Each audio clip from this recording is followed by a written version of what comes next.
Okay, so hey everyone, welcome back to the Utility Strategy Podcast. And today we have a very special guest, Glenn Fox. Glenn has been in the industry for 36 years. He's worked with some pretty big names on some pretty high profile projects. In other words, Glenn has seen a lot, some of which he will hopefully share with us today. Glenn, welcome to the show. How are you doing today? Very good, very good. Thank you for having me. Good. So, Glenn, right off the bat, what do you think is the biggest challenge that our industry is facing at the moment? I think the biggest challenge is finding qualified people. Unfortunately, the talent pool is very shallow. A lot of the times we have to draw from folks in the one-call world, and that's certainly not a knock on the one-call folks, but it's just a different mindset. So trying to reprogram these guys can be very difficult. And there's no good.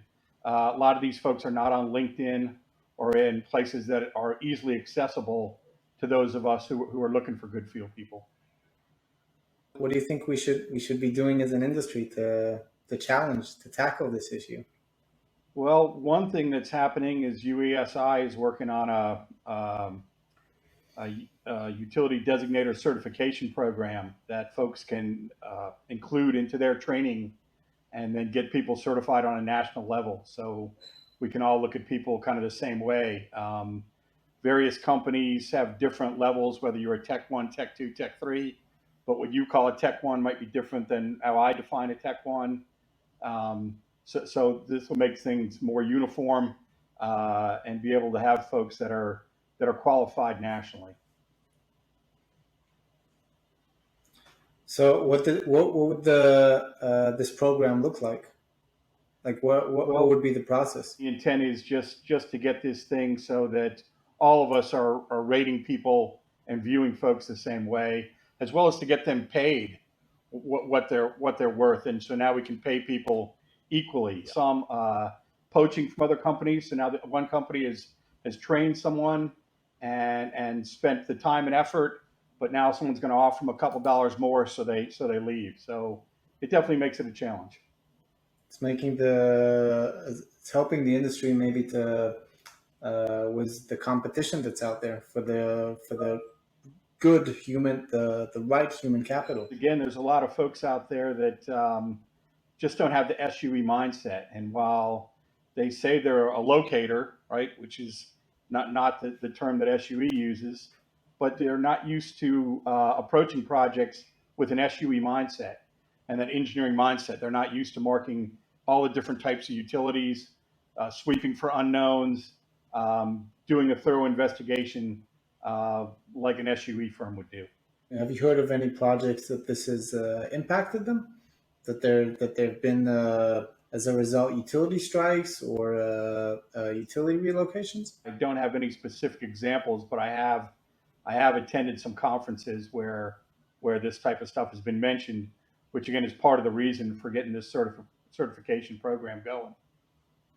Who at the end is liable for their skill set, for the people's skill set? Well, I guess depending on what happens, the project owner could possibly go after the sue firm. They might go after the person that created the damage. I guess it all depends on the scenario. So it could be a variety of people, but one of the things is that you don't want to end up in court and having an expert witness type person come at you to make sure that you have all your standard operating procedures in process, and that guys have been instructed accordingly. Could the project owners come after the locators personally? But they would come after the engineer who stamped the project. So the guy who sealed it really needs to make sure that the field people are covering the company and his tail. But by documenting things accordingly, investigating everything, relaying notes, I believe in the new 3822, something called a utility report is going to be part of the deliverable. They reference a certain utility where field findings differed greatly, area was under construction, structures were inaccessible. So you say something to cover your tail on why you couldn't resolve the area. I think that quality human capital is a huge challenge for our industry. I think there's also a lack of, I'd say it's a communication or misalignment of interest between all the stakeholders in the industry. And I feel that it's very tough nowadays for any stakeholder to collect utility data from the utility owners. I would agree. We often have to contact an owner multiple times. And a lot of times, what folks will give us are just the GIS grade type information, such as a shapefile, which a lot of time it has a lot of information, line size, material type, might have the date installed, but it's very rough. Sometimes you might just get a screen capture of GIS data, which is not very What can you helpful. do with that? Yeah. Um, so we really have to be persistent. And after we receive the record, somebody needs to review it and look at it and say, is this good enough? Really, because our field guys need more than that. It's a challenge to go out there and designate all these utilities, especially in a congested area. So we have to ask for construction drawings, as built, any other type of drawing they may have. And we have to make sure we do our due diligence. And if we don't get anything, so be it, but we've tried. Sometimes utility owners will help you out, others won't. I'm going to quote somebody, and I don't remember the exact reference, but they said GIS stands for Get It Surveyed, which I think is a great I like is a that. great comment, very appropriate. Again, no knock to the GIS folks, but for those of us who are trying to map utilities at a very high accurate level, GIS grade information isn't always the best. Why do you think it's like that? That it's so difficult to obtain the data from the utility owners? I guess it's probably multiple things. Staffing is probably an issue. Some of these companies probably get bombarded with requests, so they just spit out whatever's easiest to get that person off their back. I'm sure there's some utility owners who just don't have very accurate records, so they give you what they give you, and that's all they can do. So I think it's a combination of things. Do you think that they should be more liable to the outcomes of their quality of data, so to speak? Depending on how it impacts the project, I think that's certainly something that needs to be looked at. If there's a utility owner that has plastic utilities or something that's not typical and very hard to locate, if lines have some crazy configurations that you wouldn't normally see, I think that's something that probably would be discussed if it got to court. Hey, it's not reasonable for our folks to have found this considering the information we were provided and considering how it was installed. The utility owners, I think they should have some more responsibility in the process, but they are up with the challenge because there's a generation of pipelines that has just been undocumented, and there's a challenge for them to go out and just maintain the records. Flow lines here in Texas are very typical. Texas has the Railroad Commission, which is a great resource, but it hasn't been the law for them to record flow lines. Sometimes you might see them laying on the ground. They might be pretty shallow. A lot of time they're steel, so they're fairly easy to pick up. But somebody needs to do a thorough investigation because they might not run on a typical alignment. They might run on an angle and then curve and turn and do something crazy. It's good for Sioux folks though, because if you know what you're doing, you're going to find them. So it's good job security for people like me. Definitely a challenge. Like I say, the Railroad Commission does a great job. The majority of their information that I've used on projects, their information has been anywhere from very close to almost right on the money. Again, here in Texas, especially in the western part of the state, those flow lines are everywhere. In fact, I was just on a project in the eastern part of the state in an older town where there was wells in town, wells in neighborhoods. And the city utility director told me that when we were doing our investigation to look for their water lines or other utilities, that we may come across some of these flow and gathering lines that were undocumented. How do these undocumented utilities impact the utility coordination whilst we're in a project? What are the implications? If the Sioux folks are able to trace it out to a known and identify at least the owner or the type, then that's a big deal. But sometimes you might just trace a line and lose the signal, and you might not be able to trace it from a known point to a known point. So then in the utility coordination meetings, you've got to hope that somebody steps up and say, oh, that could be our line. It could be active. It could be abandoned. Definitely slows down the process. From your experience in projects that you've been involved in recently, how does that look like? Utility record interpretation is critical when folks review it. A lot of times it might get a shape file from an owner and then they just reference that in to some mapping. So something like a stub on a gas line. I recently was on a project where the gas owner had 4 or 5 stubs coming off his line.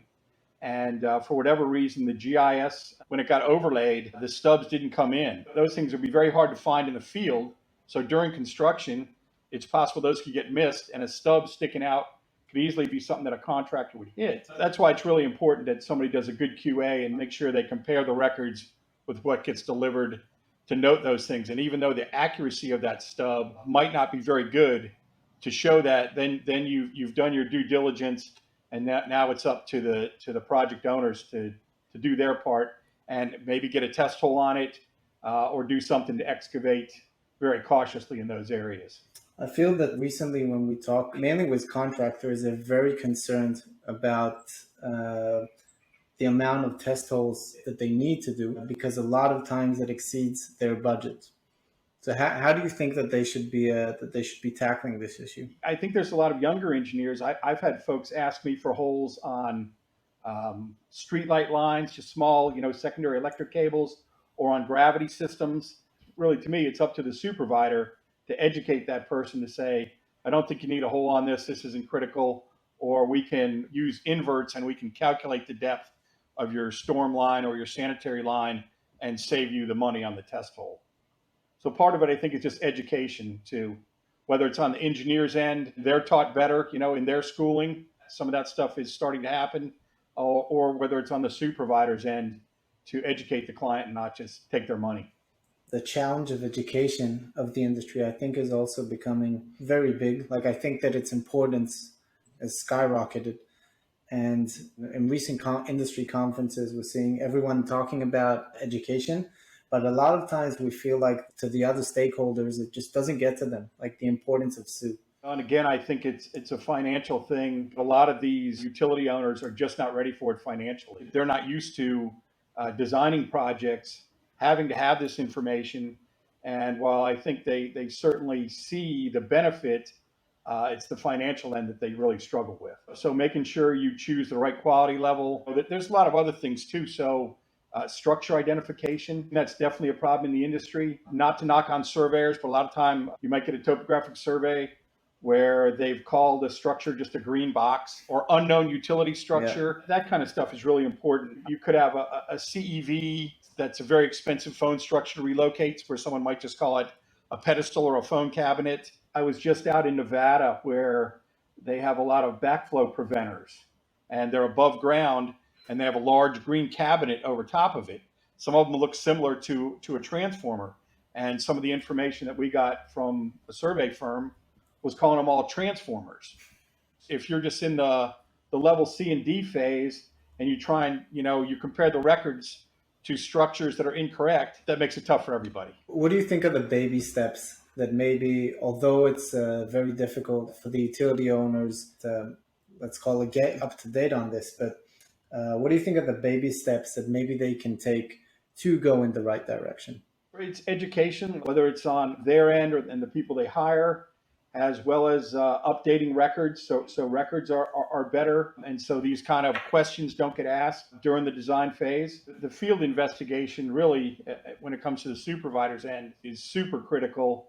So I was just on a job where crews found a fiber optic conduit in a storm system. That wasn't shown on anybody's records. In fact, a piece of it hadn't even been documented. Wow. After they ended up tracing it out. We just had a big project, a 15-mile long project, where a utility owner showed 2 fiber lines running the length of the job. Well, our folks never found any structures, no marker posts. They swept. They looked all over and never found anything. And we kept scratching our heads. And we got back to the owner and said, hey, you show these 2 fiber lines. And they said, oh yeah, they're proposed. so we had provided those future project on our level C and D.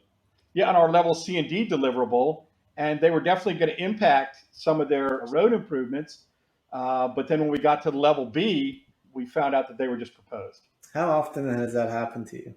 Not a lot, but it happens. This was a smaller rural owner, so kind of understandable.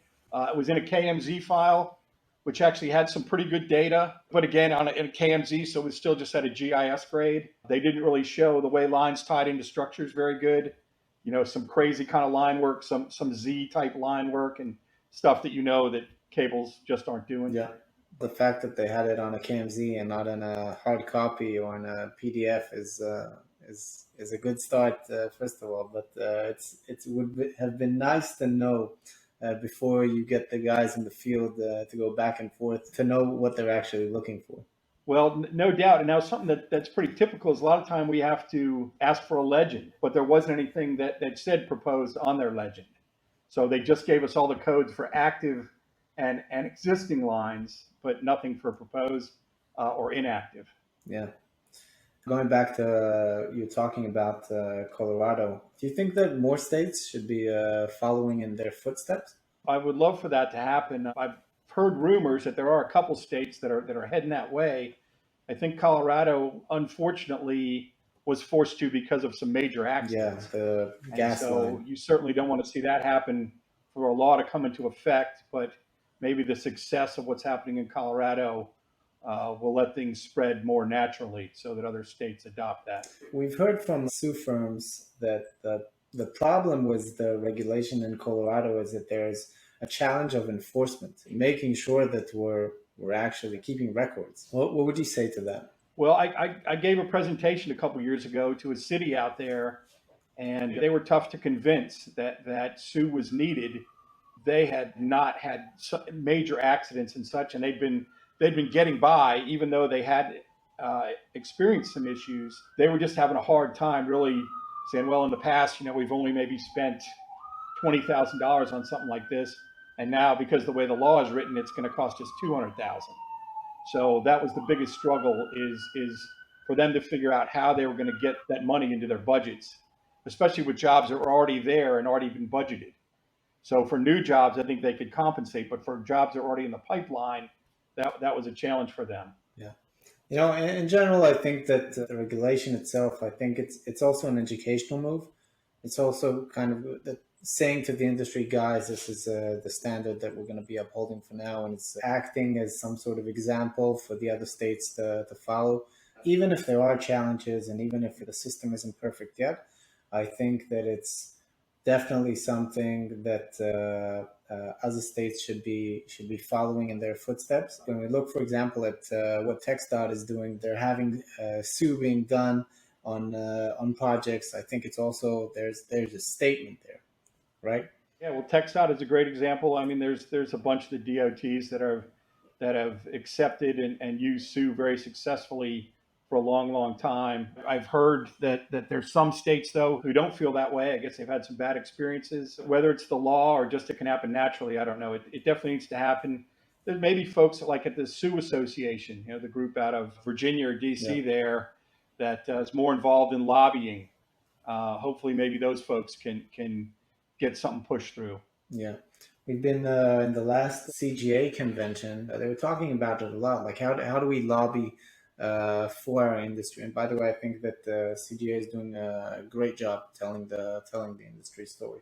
I agree. I think those folks have a tough challenge. Again, it's just not one of the things on politicians' priority list is utility mapping. To explain the implications of the challenge, I think is like it's another challenge entirely. Most certainly, it is tough to educate them, and unfortunately, it's just not high on their priority list. Even though year after year, the country gets grades for infrastructure are terrible, you would think that would get somebody's attention, but nothing seems to have changed much over the last 20, 50 years, I guess, even. Maybe with the new infrastructure bill, there'll maybe be some change to that.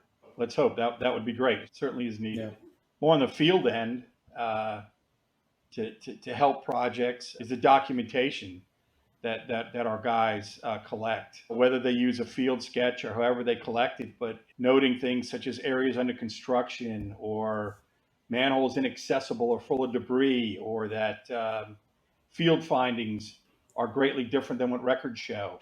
I think relaying a lot of this information to project owners can definitely help them avoid conflicts and damages. So some of it to help these folks, like you were kind of asking, what can we do to help these folks?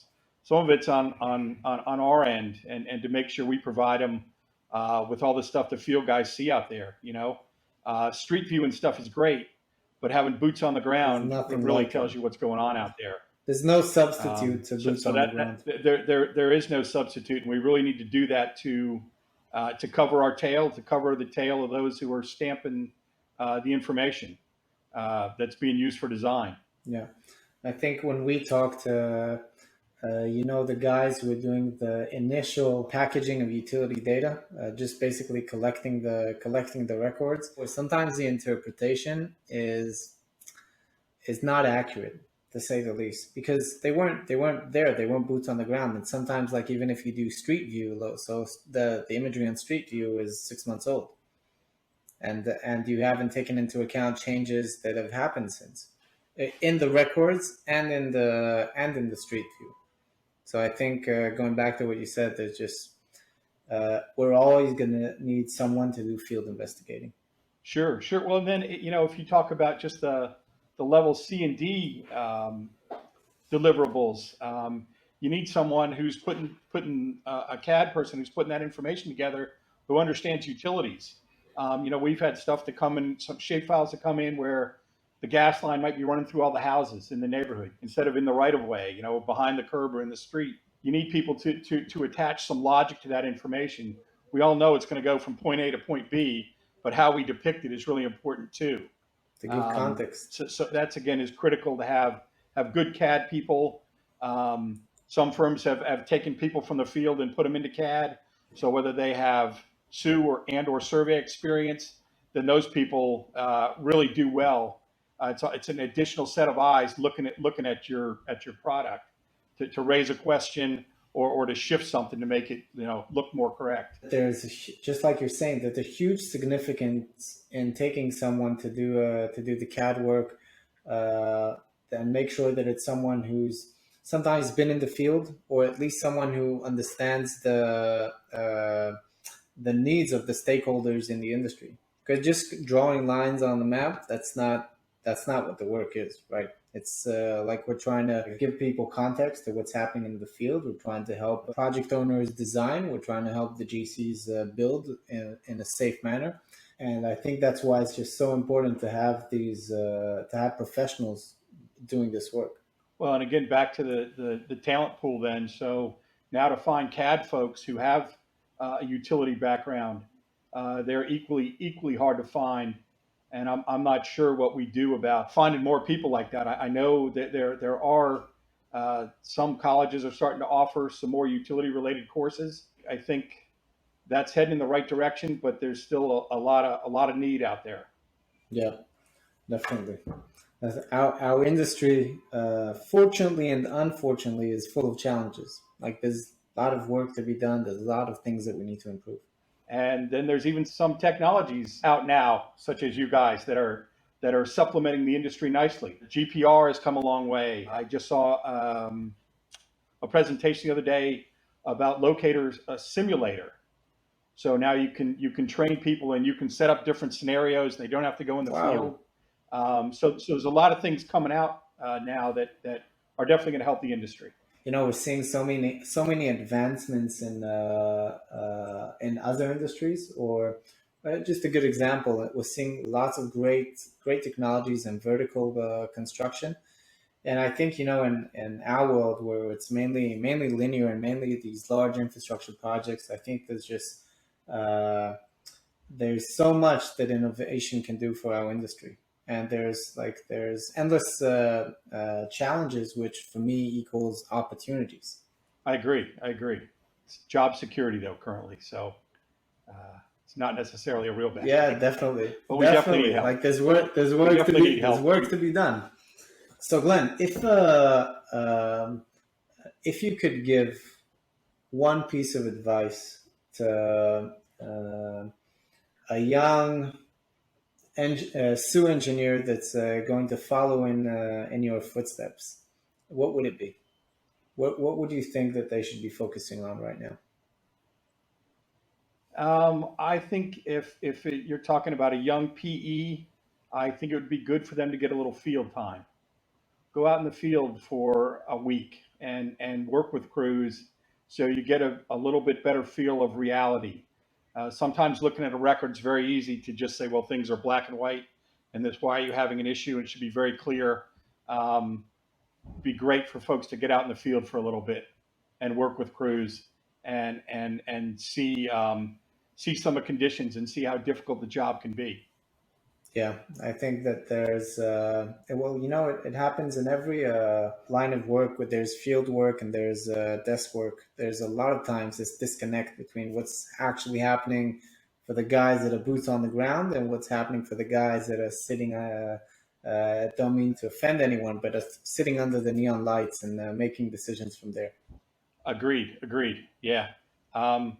Occasionally I've seen some folks do it. I understand, they went to school for 4 years and they don't want to be out in the street, but it's needed. It's needed. The BAMI conference that I just attended down here at University of Texas at Arlington, and the class was probably half PEs, and it was very good one day. So there was 8 or 10 of us in the class that were Sioux folks, and we were able to take them out along the campus and show them how we designate and some of the issues we run into.